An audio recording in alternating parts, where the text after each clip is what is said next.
Hello दोस्तों, नमस्कार। आज की क्लास लेकर आए हैं हम हिस्ट्री से रिलेटेड है।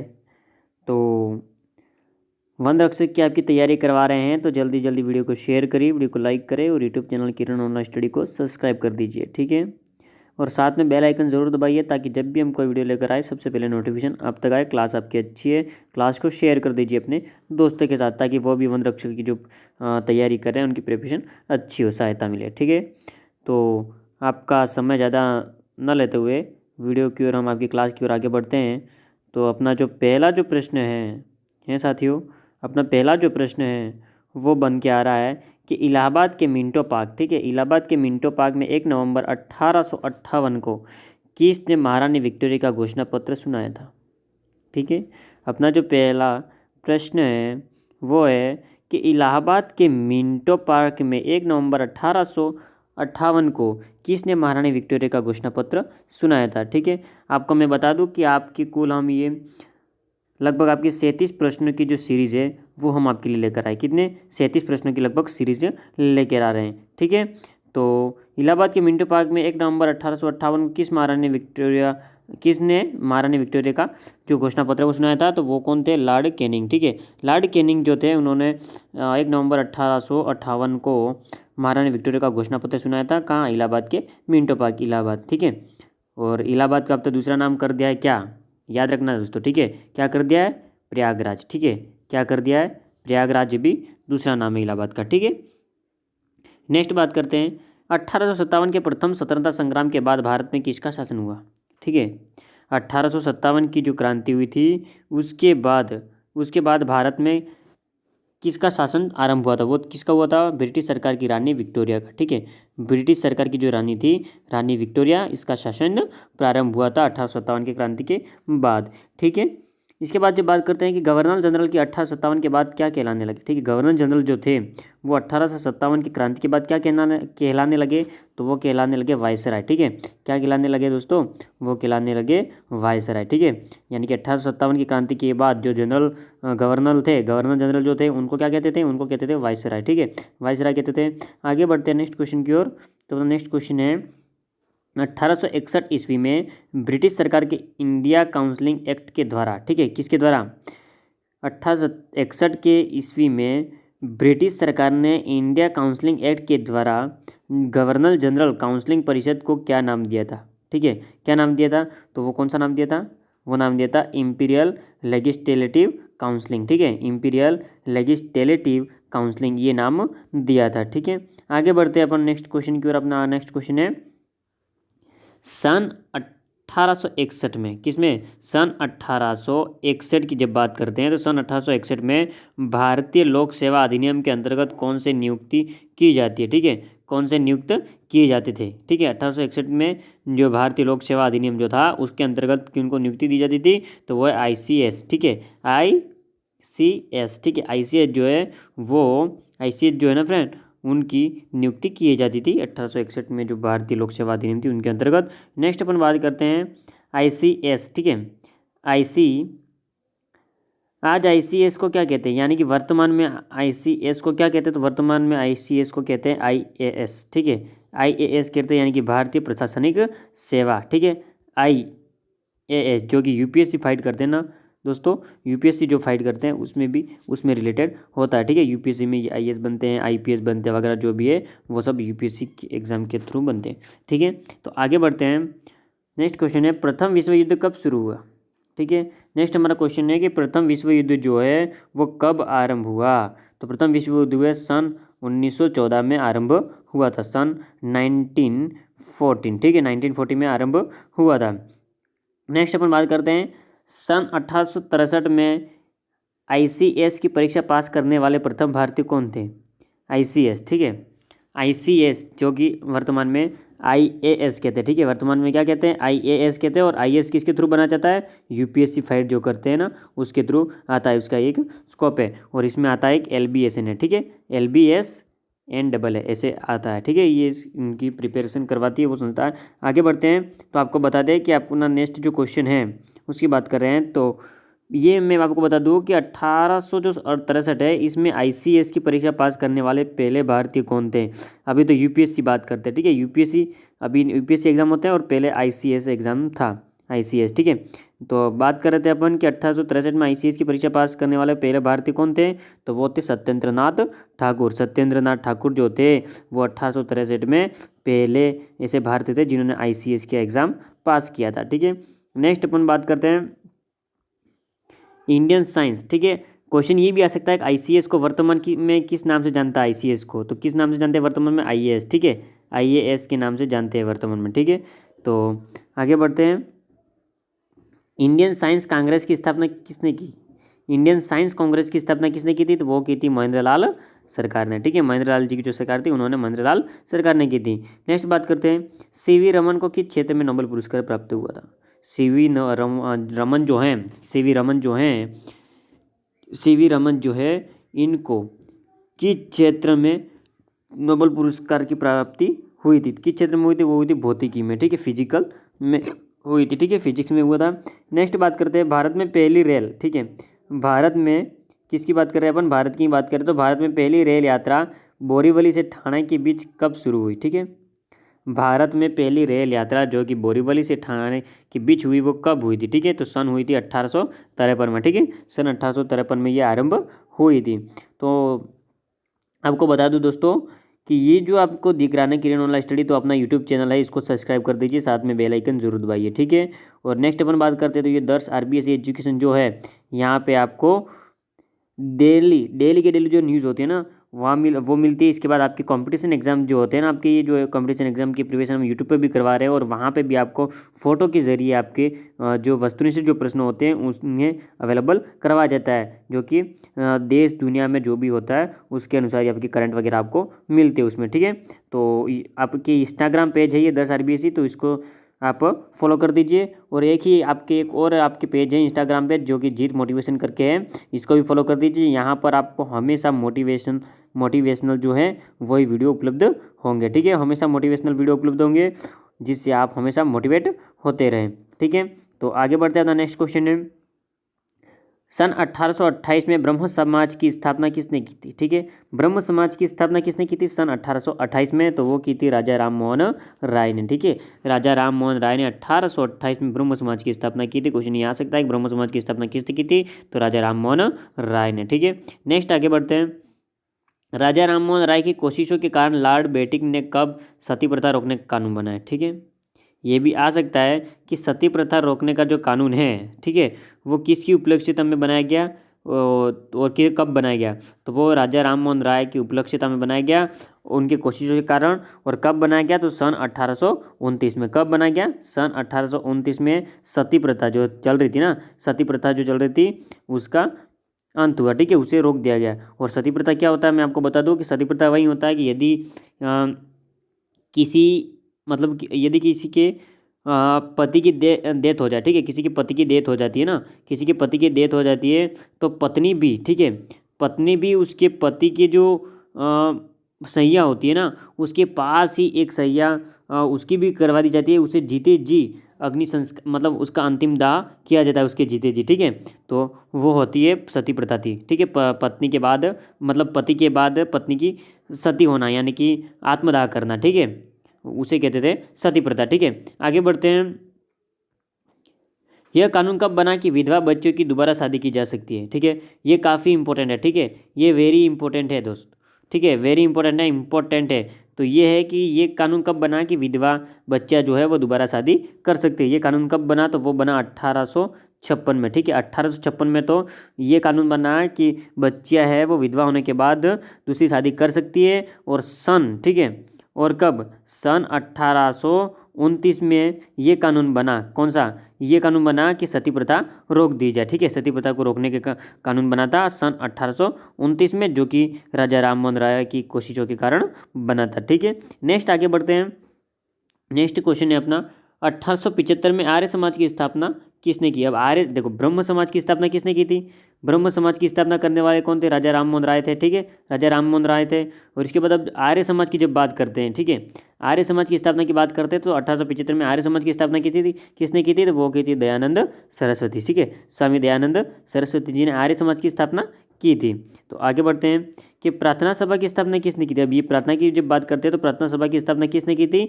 तो प्रार्थना सभा की स्थापना है वो महादेव गोविंद रानाड़े ने की थी, ठीक है, महादेव गोविंद रानाड़े ने प्रार्थना सभा की स्थापना की थी, ठीक है।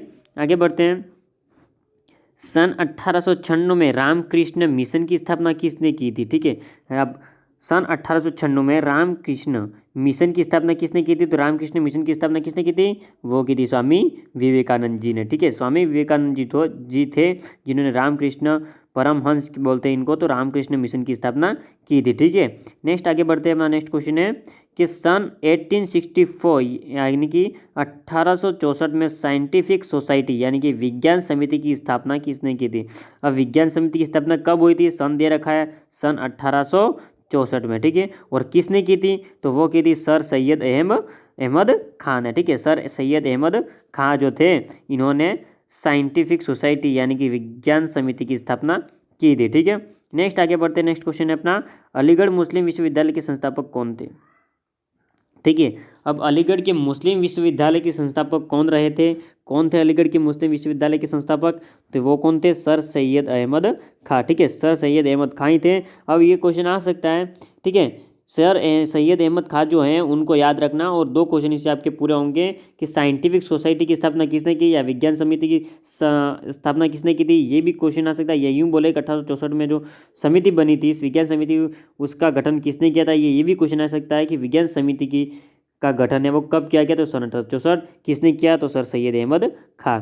और ऐसे भी आ सकता है कि अलीगढ़, ठीक है, अलीगढ़ की मुस्लिम विश्वविद्यालय संस्थापक कौन थे? तो वो थे सर सैयद अहमद खां, ठीक है, ये क्वेश्चन आ सकता है। नेक्स्ट और बात करते हैं अपन, तो अलीगढ़ की जो विश्वविद्यालय जो था, मुस्लिम विश्वविद्यालय का जो था, उसका पूर्व का क्या नाम था? ठीक है, तो अलीगढ़ मुस्लिम विश्वविद्यालय के संस्थापक तो सर सैयद अहमद खां थे, और इस विद्यालय का पूर्व का नाम क्या था? तो वो नाम था एंग्लो ओरिएंटल विद्यालय, ठीक है, एंग्लो ओरिएंटल विद्यालय जो था वो अलीगढ़ मुस्लिम विश्वविद्यालय का दूसरा नाम था, ठीक है। तो आगे बढ़ते हैं अपने नेक्स्ट क्वेश्चन की ओर। इससे पहले मैं आपको कह दूं कि आपकी जो ये क्लास है ना हिस्ट्री की, आपकी हिस्ट्री की जो ये क्लास है, जल्दी से जल्दी इस क्लास को शेयर कर दीजिए। क्या कर दीजिए?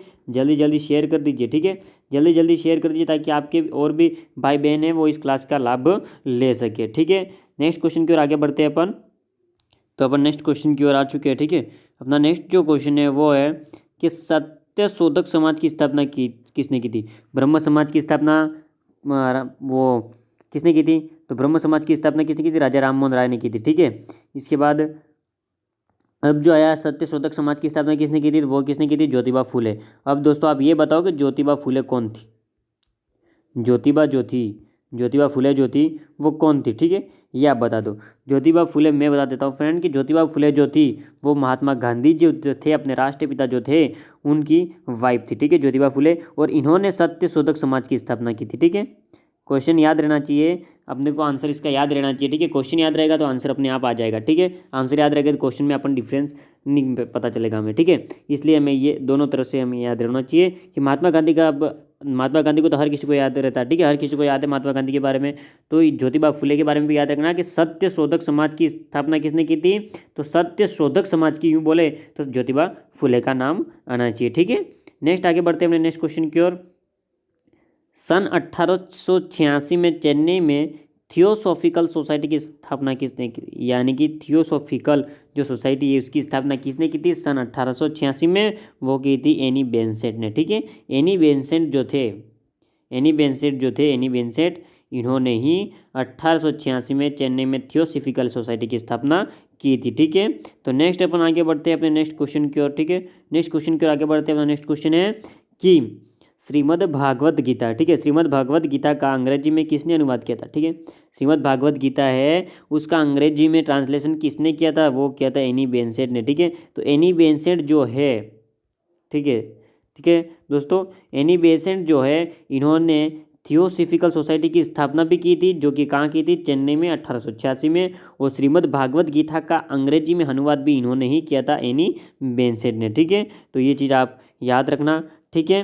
तो आगे बढ़ते हैं अपन नेक्स्ट क्वेश्चन की ओर कि विधवा महिलाओं को शिक्षित करने के लिए शारदा सदन नामक आश्रम व स्कूल किसने खोला?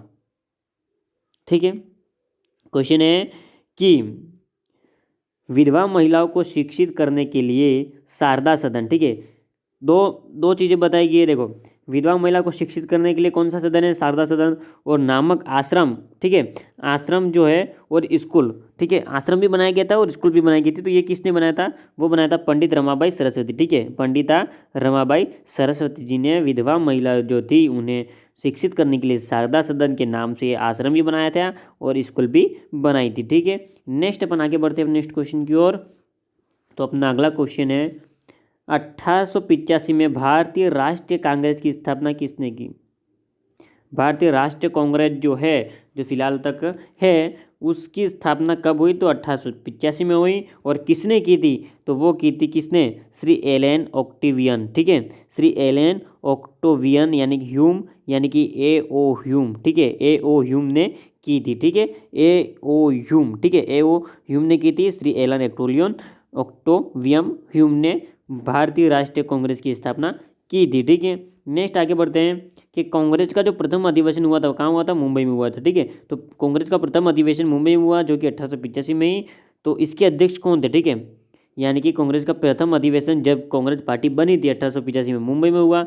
और इसके अध्यक्ष कौन थे पहले अधिवेशन के? तो उमेश चंद्र बनर्जी, ठीक है, उमेश चंद्र, याद रखना कि उमेश चंद्र जो थे, उमेश चंद्र बनर्जी जो थे, वो कांग्रेस के प्रथम अधिवेशन जो कि मुंबई में हुआ था उसके प्रथम अध्यक्ष चुने गए थे। ठीक है, 1885 में। ठीक है, सही याद रखना। आगे बढ़ते हैं, किसने, ठीक है, किसने स्वराज्य हमारा जन्मसिद्ध अधिकार है, इसे हम लेकर रहेंगे का नारा देकर जनता में देश प्रेम की भावना बाहर की? ठीक है, वो किसने किया था? इनके ऐसे कौन थे, महान विचारक कौन थे जिन्होंने स्वराज्य हमारा जन्मसिद्ध अधिकार है और इसे हम लेकर ही रहेंगे ये नारा देकर देश के जो प्रेमी हैं उनमें भावना बाहर की थी? किसने की थी? तो वो की थी बाल गंगाधर तिलक। ठीक है, बाल गंगाधर जो तिलक थे उन्होंने ही स्वराज हमारा जन्मसिद्ध अधिकार है इसे हम लेकर रहेंगे ये नारा दिया था। ठीक है, आगे बढ़ते हैं नेक्स्ट क्वेश्चन की ओर। कि नेक्स्ट क्वेश्चन जो अपना है वो है किसके गीत, ठीक है, किसके गीत वंदे मातरम ने, कौन सा गीत, मतलब किसका गीत है वंदे मातरम ने भारतीय वासियों में, ठीक है, भारतवासियों में मातृभूमि के प्रति देश प्रेम की भावना जगाई? ठीक है, यानी कि क्वेश्चन, हालांकि हम जब चौथी का मतलब छोटी कक्षा से बड़ी कक्षाओं में आए हैं तब तक हमने ये सुना है कि वंदे मातरम गीत की रचयिता कौन है। ठीक है, लेकिन यहाँ पे जो प्रश्न है वो थोड़ा घुमावदार आ गया है कि इसने ये बता रखा है कि किसके गीत, ठीक है, किसके गीत वंदे मातरम ने भारतवासियों में मातृभूमि के प्रति देश प्रेम की भावना जगाई है? ठीक है, किसके गीत ने? तो वो है बंकिम चंद्र चटर्जी ने। ठीक है, यहाँ ये क्वेश्चन आ सकता है वंदे मातरम गीत के जो रचयिता है वो कौन है? तो बंकिम चंद्र चटर्जी। ठीक है, आगे बढ़ते हैं अपन नेक्स्ट क्वेश्चन की ओर। नर्मदल, ठीक है, नेक्स्ट क्वेश्चन जो हमारा है वो है नर्मदल। ठीक है, कांग्रेस किन दो विचारधाराओं में बटा था? ठीक है, कांग्रेस जो है वो किन दो विचारधाराओं में बटा था? हमारा नेक्स्ट क्वेश्चन है तो नर्म दल और गरम दल। ठीक है, नरम दल और गरम दल जो है वो दो विचारधारा हैं जिनमें कांग्रेस है वो बटा हुआ था। ठीक है, आगे बात करते हैं अपन तो नरम दल के प्रमुख नेता कौन थे? ठीक है दोस्तों, आगे अपन बात कर रहे हैं कि नरम दल के प्रमुख नेता कौन थे। तो नरम दल के जो प्रमुख नेता थे वो कौन कौन से थे? वो थे एक तो दादा भाई नौरोजी, दूसरे गोपाल कृष्ण गोखले, मदन मोहन मालवीय और सच्चिदानंद सिन्हा। ठीक है, दादा भाई नौरोजी, गोपाल कृष्ण गोखले, मदन मोहन मालवीय और सच्चिदानंद सिन्हा जो थे वो थे नरम दल के प्रमुख नेता थे। ठीक है, नरम दल के नेता थे ये। ठीक है, अब गरम दल के नेता कौन थे इनकी बात कर लेते हैं। तो गरम दल के जो नेता थे वो कौन थे? तो वो थे एक तो बाल गंगाधर तिलक थे, लाला लाजपत राय थे और बिपिन चंद्र पाल थे। ठीक है, बाल गंगाधर तिलक, लाला लाजपत राय और बिपिन चंद्र जो पाल थे, ठीक है, वो थे गरम दल के नेता। ठीक है, नेक्स्ट आगे बात करते हैं अपन नेक्स्ट क्वेश्चन की ओर। तो अगला क्वेश्चन है हमारा वो है लॉर्ड कर्जन ने, ठीक है, लॉर्ड कर्जन ने बंगाल का दो भागों में कब विभाजन किया? जो कि लॉर्ड कर्जन जो थे इन्होंने बंगाल का दो भागों में विभाजन कब किया? तो सन 1905 में। ठीक है, सन 1905 में। ठीक है, तो अपन बात कर रहे हैं 1905 में जो है वो बंगाल का विभाजन हुआ दो भागों में और किसने किया था? लॉर्ड कर्जन ने। ठीक है, तो नेक्स्ट क्वेश्चन की ओर आगे अपन बढ़ते हैं। तो अपना अगला प्रश्न है कि भारतीय मुस्लिम लीग की स्थापना कब हुई? ठीक है, भारतीय मुस्लिम लीग की स्थापना कब हुई थी? तो वह हुई थी सन 1906 में। सन 1906 में भारतीय मुस्लिम लीग की स्थापना हुई थी और सन 1905 में लॉर्ड कर्जन ने बंगाल के दो भाग किए थे। ठीक है, आगे बढ़ते हैं अपन नेक्स्ट क्वेश्चन की ओर। तो हिंदू महासभा का गठन कब हुआ था? ठीक है, हिंदू महासभा का गठन कब हुआ था? अपना नेक्स्ट प्रश्न है कि हिंदू महासभा का गठन कब हुआ था? तो वो हुआ था सन 1906 में। सन 1906 जो है आप दो चीज़ों में याद रख सकते हैं। पहला तो ये भारतीय मुस्लिम लीग की स्थापना हुई थी 1906 में, और दूसरा ये कि 1906 में हिंदू महासभा का गठन हुआ था। ठीक है, यानी कि बात यही कह सकते हैं हिंदू और मुसलमान में जो गठन हुआ था, दोनों की संस्थाएं अलग अलग बनी थी, स्थापना हुई थी दोनों की, वो कब हुई थी? तो सन 1906 में। एक का याद रखोगे, हिंदू का याद रखोगे तो मुस्लिम का याद रह जाएगा, और मुस्लिम का याद रखो तो हिंदू का याद रह जाएगा। ठीक है दोस्तों, आगे बढ़ते हैं नेक्स्ट क्वेश्चन की ओर। अनुशीलन समिति के प्रमुख क्रांतिकारी कौन थे? ठीक है, अनुशीलन जो समिति थी उसके प्रमुख क्रांतिकारी कौन थे? तो उनके जो प्रमुख क्रांतिकारी थे वो कौन थे? एक तो खुदीराम बोस थे, दूसरा प्रफुल्ल चाकी और अरविंद घोष थे। ठीक है, कौन कौन थे? तो एक तो खुदीराम बोस थे, दूसरा प्रफुल्ल चाकी और अरविंद घोष जो थे वो अनुशीलन समिति के प्रमुख क्रांतिकारी थे। ठीक है, तो आगे बढ़ते हैं अपन नेक्स्ट क्वेश्चन की ओर कि बंगाल से प्रकाशित होने वाले प्रमुख क्रांतिकारी समाचार पत्र कौन कौन थे? ठीक है, बंगाल से जो समाचार पत्र जो है वो प्रकाशित हो रहे थे, जो कि क्रांतिकारी जो समाचार पत्र प्रकाशित हो रहे थे वो कौन से थे? तो वो थे संध्या और युगांतर। ठीक है, ये चीज़ याद रखना, ये आ सकता है कि संध्या, ठीक है, क्या आ सकता है कि संध्या और युगांतर। ठीक है, संध्या और युगांतर का संबंध किससे है, ये भी क्वेश्चन आ सकता है। तो इनका जो संबंध है वो है क्रांतिकारी समाचार पत्र से। ठीक है, क्रांतिकारी समाचार पत्र से संबंध है संध्या और युगांतर का, ये भी आ सकता है। और ये भी आ सके कि संध्या और युगांतर कहाँ से प्रकाशित होती थी, तो वो है बंगाल से, ये भी आ सकता है। क्वेश्चन आपको किसी भी आए लेकिन आपको आंसर इसका आना चाहिए। ऐसे भी आ सकता है सीधा सीधा प्रश्न है कि बंगाल से प्रकाशित होने वाले प्रमुख क्रांतिकारी समाचार पत्र कौन से थे, तो आंसर इसका क्या है? संध्या और युगांतर। ठीक है, कैसे भी आए प्रश्न आपको इसका आंसर आना चाहिए। ठीक है, तो नेक्स्ट क्वेश्चन है अपना, महाराष्ट्र से प्रकाशित होने वाले प्रमुख क्रांतिकारी समाचार पत्र कौन से थे? ठीक है, अब महाराष्ट्र से प्रकाशित होने वाले क्रांतिकारी प्रमुख समाचार पत्र कौन थे? वो थे काल। ठीक है, काल, ये शब्द तो हमेशा याद रख जाएगा इंसान को। ठीक है, हर किसी को याद रहेगा। यानी कि सबसे पहले जब बात आती है संध्या की, जब बात करते हैं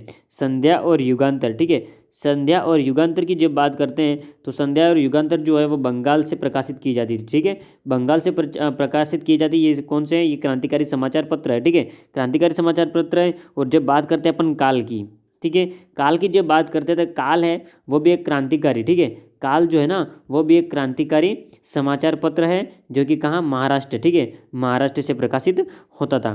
तो दोस्तों उम्मीद करता हूँ, ठीक है, मैं आपसे क्या लगा के रख बैठा हूँ दोस्तों, मैं आपसे उम्मीद लगा कर बैठा हूँ कि ये जो वीडियो हम आपके लिए लेकर आए थे हिस्ट्री की, ठीक है, ये हम जो वीडियो आपके लिए लेकर आए हैं हिस्ट्री का, भारत की जो हिस्ट्री है इससे रिलेटेड हम आपकी ये जो क्लास लेकर आए हैं, जो आप, तो ये जो क्लास है वो आपके वन रक्षक जो है ना, आप वन रक्षक और वनपाल की जो आप प्रिपरेशन कर रहे हैं ना, तैयारी जो कर रहे हैं वनपाल और वन रक्षक की, उसमें 100% 100% दोस्तों क्या 100% आपके मददगार है। ठीक है, 100% आपके मददगार है ये। ठीक है, तो जल्दी से जल्दी इस क्लास को शेयर कर दीजिए और क्लास को लाइक भी कर दीजिए। और क्लास कैसी लगी आपको, ये एक छोटा सा प्यारा सा आप हमें कमेंट भी कर सकते हैं। ठीक है दोस्तों, कमेंट कर सकते हैं। और ख़ास करके तो ये दोस्तों कि हम इसी तरह से आपकी कोई भी आप कॉम्पिटिशन एग्जाम की प्रिपरेशन करो, हम आपके लिए क्लासेस लाते ही रहते हैं दोस्तों। तो इसके लिए आप हमें क्या कर दीजिए, हमारा जो यूट्यूब चैनल है दोस्तों, कौन सा, ये जो किरण ऑनलाइन स्टडी जो हमारा यूट्यूब चैनल है, इसको सब्सक्राइब कर दीजिए। ठीक है दोस्तों, इसको सब्सक्राइब कर दीजिए।